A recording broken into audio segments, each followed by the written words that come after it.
bond measure proposal, namely the transit stop improvements.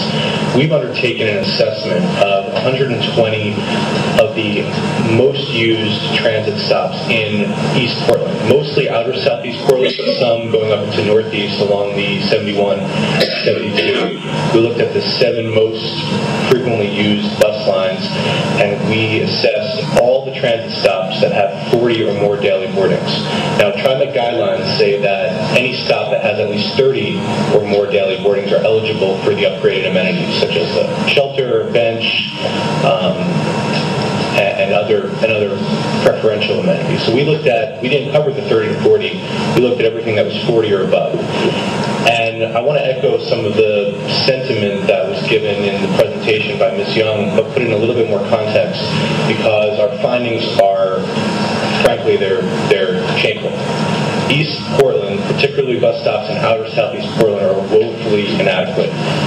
This is speaking specifically to folks who are elderly or disabled with limited mobility, but it really speaks to the general population. All bus riders have accessibility issues in East Portland, whether it's sidewalk, whether it's a lack of sidewalks, certainly no cutouts where there are no sidewalks, no shelters, no signage, no schedules, insufficient lighting, no crosswalks.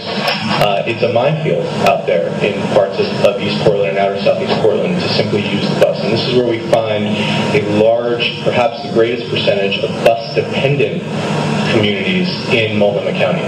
That's important because our low-income communities in East Portland, especially as the demographics are changing, we're going to find the 2010 census data will bear this out, that East Portland is home to the overwhelming majority of bus-dependent folks in Multnomah County. One stop out of the 120 that we assessed on 164th and Division got an A grade. One stop. The vast majority of stops were between a C and an F. And it would be my pleasure to share this assessment information to your staff at a future point so we can really dig into this. But certainly this bond proposal is very intriguing for our bus riders and our members, because transit stop improvements are the low-hanging fruit, frankly, for everybody to improve quality of service. The only other point I want to make, so we look forward with interest to partnering with TriMet on this proposal. But the one thorn in the side that bears mentioning right now is that this bond proposal is replacing an expiring bond measure that was passed by the voters in 1990 to approve the West Side Max. We've gotten away from that policy, and now what you're doing essentially, is requiring voters to pass a bond measure for absolutely essential service, essential infrastructure, basic infrastructure, things that we have payroll tax revenue to pay for. But instead, we're now using that payroll tax revenue to pay for non-essential service, light rail, and requiring voters to pass bond measures to pay for essential service.